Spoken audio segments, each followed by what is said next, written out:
सबसे पहले ये समझना ज़रूरी है कि जो हल्द्वानी में 8 फरवरी को हुआ था वो अचानक नहीं हुआ। It is not as if it was a sudden, unprecedented, unexpected event. जो फरवरी 8 में हुआ है वो कई महीनों से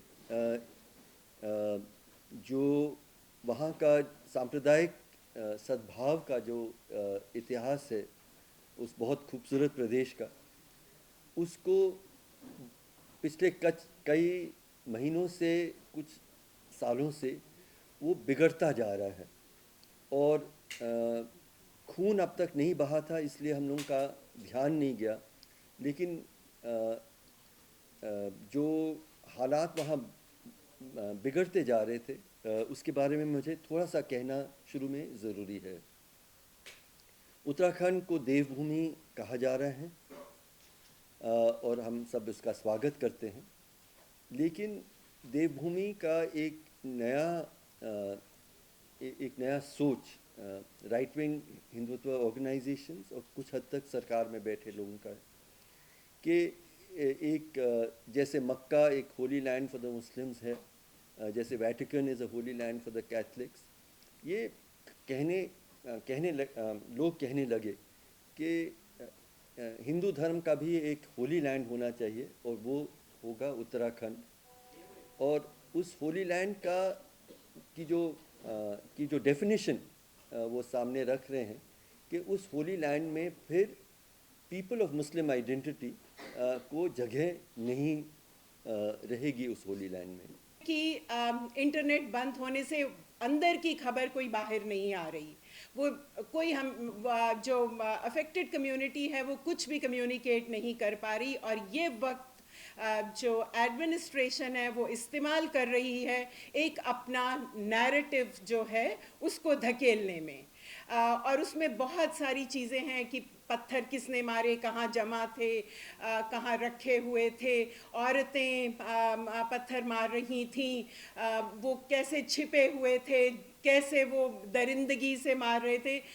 इस बात ये नैरेटिव जो है ये खूब प्रशासन चला रहा है, जबकि अंदर की कोई खबर बाहर नहीं आ रही। जो हमने जब बात की तो पता चला कि किस तरह से वहाँ जब लोग नज़रबंद हैं तो एक ऑर्डिनेंस सर्च का जो तरीका है जो हिंदुस्तान के और बहुत सारी जगहों पर भी इस्तेमाल किया गया है, और हम सब जानते हैं पुलिस लगातार घरों के अंदर जा रही है। करीब 300 घरों की हमें ऐसा बताया गया कि पुलिस घुसी है, घरों में तोड़ फोड़ मचाई गई है, जैसा कि पहले भी हम सुन चुके हैं कि एनटीसीए प्रोटेस्ट के दौरान भी किस तरह से वैंडलाइजेशन पुलिस के द्वारा हुई, वो यहाँ भी हुई है। लोगों के टीवी, फ्रिज, एयर कंडीशनर्स या जो भी साजो सामान है घर का वो तोड़ा गया, तबाह किया गया है।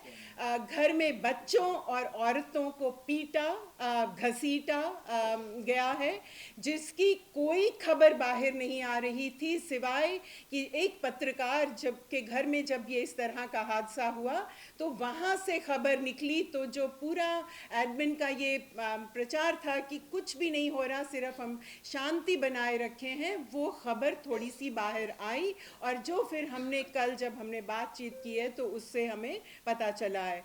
मीडिया ने और ख़ासतौर पे सो कॉल्ड नेशनल मीडिया ने एक ऐसा इम्प्रेशन क्रिएट किया हुआ है कि ये सरकारी ज़मीन थी और बाहर से कुछ लोग आए और उन्होंने कब्ज़ा कर लिया है। आपको अब साफ हो गया होगा कि ये नज़ुल की ज़मीन अलॉटेड ज़मीन थी, किसी को अलॉटमेंट हुआ था और उसके बाद किसी ने इनहेरिट की और वहाँ पे लोग बसाने शुरू कर दिए। तो ये एक तरह से टाइटल का सूट हो गया। ऐसा कुछ नहीं है कि कोई खाली पड़ी हुई सरकारी ज़मीन पे किसी ने कब्जा कर लिया हो, और ये इस तरह का जो प्रचार हमारे चैनलों पे किया गया ये वाकई में दुर्भाग्यपूर्ण है। दूसरी बात यह है कि जो लोकल एडमिनिस्ट्रेशन है उसका एटीट्यूड बिल्कुल पॉलिटिकल रहा, एक तरफा रहा। वहाँ के लोकल एडमिनिस्ट्रेशन के लोगों ने अपने सिविल सर्विस की मोरालिटी और एथिक्स दोनों को ताक पे रख दिया, और एकदम इसे मैं कहूँगा कि अनकॉन्स्टिट्यूशनल उनका ये कंडक्ट था। इसके बारे में भी डिमांड होनी चाहिए कि जो लोकल पीसीएस थे, चाहे वो आईएएस थे, चाहे आईपीएस थे, या स्टेट पुलिस सर्विस के लोग थे, उनके व्यवहार की भी जांच की जानी चाहिए। और उससे भी नीचे जैसे थानेदार है, स्टेशन हाउस ऑफिसर या कांस्टेबलरी है, उसका भी इसमें कुछ इन्वेस्टिगेशन होना चाहिए। तीसरी चीज़ ये है कि उन्होंने जो एफआईआर फाइल की है, कुछ लोग पकड़े हैं, कुछ तो नामजद भी हैं, लेकिन 5,000 उन्होंने अननोन अज्ञात लोगों के खिलाफ एफआईआर की है। और वहाँ के बहुत सारे एक्टिविस्ट ने हमसे कहा कि वो किसी को भी उठा सकते हैं, जो वहाँ नहीं रहता वो उसको भी उठा सकते हैं और ले जा सकते हैं, और उससे भी पूछताछ कर सकते हैं, और if they are not satisfied वो उसे जेल भेज सकते हैं। तो अज्ञात में 5,000 अज्ञात में तो आप यहाँ से भी वहाँ जाएंगे, आपको भी वो बंद कर सकते हैं उठा के। उन्होंने एक ये भी हमें बताया गया, हम तो खैर नहीं जा सके वहाँ तक, कि एक लोकल स्कूल को उन्होंने एक इंटरोगेशन सेंटर कम डिटेंशन सेंटर बनाया हुआ है। काफ़ी लोग उन्होंने वहाँ पे रखे हुए हैं अंडर डिटेंशन, और वहाँ पे जिन लोगों से वो सेटिस्फाइड हो जाते हैं उनको वापस भेज देते हैं, और जिनसे वो सेटिस्फाइड नहीं होते बातचीत में, उनको मुचलका करके वो जेल भेज देते हैं। लेकिन जिहाद का पूरा एक बड़ा मेन्यू कार्ड है उत्तराखंड में, एज हर्ष टोल्ड की लव जिहाद, लैंड जिहाद, फला जिहाद, जो हम सबको किसी को मालूम ही नहीं है। एक बात आपको ये समझनी पड़ेगी कि जो पंकज उपाध्याय हैं, जो कमिश्नर हैं वहाँ पर हल्द्वानी म्यूनिसिपल कॉरपोरेशन के, और जो इस पूरे बुलडोज़र का या इंक्रोचमेंट का या पूरा जो शुरुआत हुआ इस पूरे प्रोसेस को, वो ऑलरेडी ट्रांसफ़र किए जा चुके हैं। और ट्रांसफ़र होने के बाद उन्होंने ये सारी घटनाएं अंजाम दी। दो उनकी पोस्टिंग्स हो चुकी हैं।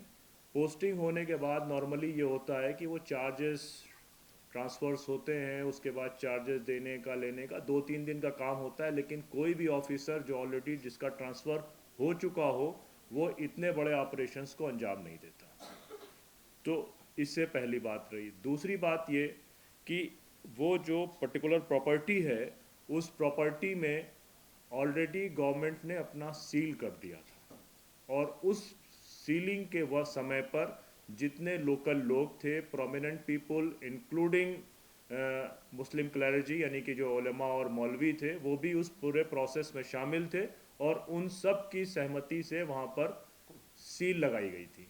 सील लगने के बाद इसका मतलब ये हुआ कि वो प्रॉपर्टी ऑलरेडी गवर्नमेंट के कंट्रोल में आ गई थी, पोजीशन में आ गई थी। जब गवर्नमेंट के पोजीशन में आ गई और सामने वाली जो पार्टी थी, जो पेमेंट था, वो कोर्ट में गया और कोर्ट ने उसको 14 का डेट दिया, तो सिर्फ 4 दिन पहले इवनिंग के वक्त में, नॉर्मली इस तरह की जो भी कार्रवाइयाँ होती हैं वो दिन के वक्त करी जाती हैं, ताकि अगर लॉ एंड ऑर्डर का कोई सिचुएशन का ट्रबल आए तो उसको दिन में ही कंट्रोल कर लिया जाए। लेकिन शाम के समय 4 बजे इस तरह का बुलडोज़र लेकर जाना, और वो भी उस ऑफिसर का लेकर जाना जो ऑफिसर जो है वो ट्रांसफ़र हो चुका है, उसने ये कार्रवाई करी। और लोगों ने ये बताया कि पहले 4 घर वहाँ पर तोड़े गए। उन घरों को तोड़ते समय किसी ने कोई रेजिस्टेंस नहीं दिखाया, लेकिन जब उन्होंने मस्जिद तोड़ना शुरू किया तो लोगों ने यही बात करी कि जब आपने सील लगा ली है, और सील लगाने के बाद 14 फरवरी की हाई कोर्ट में डेट है, तो फिर आपको इतनी जल्दी करने की क्या ज़रूरत है। और हम सब ये जानते हैं कि हल्द्वानी में महिलाओं का मूवमेंट, जिस तरह से अभी जो खबर आ रही है, खबर तो ये आ रही है कि यूसीसी के रिस्पॉन्ड में इस तरह की हिंसा हुई, फिर ये आ रही है जैसा नौशरन कह रही थी कि महिलाओं का इस्तेमाल हुआ। सीए के समय में महिलाओं की बड़ी भागीदारी थी, उसी समय में बहुत सारे लोग वहाँ गए थे, उन्होंने देखा है कि किस तरह सीए के मूवमेंट में, एंटी सीए मूवमेंट में हल्द्वानी की महिलाओं ने हिस्सा लिया। उसके बाद आपको मालूम होगा कि रेलवे के खिलाफ जब ज़मीन का आंदोलन वहाँ पर शुरू हुआ, उनकी पूरे ज़मीनों को गफूर नगर के पूरे उजाड़ने की बात हुई, जिसमें तकरीबन 5,000 मकान थे। उस समय भी वो मूवमेंट पूरा वहाँ की महिलाएं ही लीड कर रही थी। तो ये अलिगेशन लगाना कि ऑल ऑफ सडन महिलाएं आ गईं, ये समझ से बाहर है। कल इसी हॉल में हम लोगों ने एक महरौली पे एक प्रेस कॉन्फ्रेंस की थी। हमारे कई यहाँ प्रेस के साथी हैं जो वहाँ भी मौजूद थे। अब एक छोटी सी बात कहना चाहती हूँ। उसी कॉन्फ्रेंस में एक हमारी साथी उन्होंने ये बताया कि वो अपने वालिद के यहाँ अपने वालिद की कब्र पे फातिहा पढ़ने के लिए निज़ामुद्दीन गई थी, जहाँ कब्रिस्तान है, और जो वहाँ के मुजाविर थे उन्होंने ये कहा कि बीबी हमें नहीं पता कि हम जिंदा हैं या हम मर गए हैं। और उसी कब्रिस्तान में जहाँ महरौली में जहाँ कब्रें जिस तरह से कब्रों को मिस्मार किया गया, वहाँ एक बेटी जिसके वालिद कोविड में ख़त्म हुए, उसकी बहन उसके 2 साल के बाद ख़त्म हुई, उनकी कब्रों को भी मिस्मार किया गया है।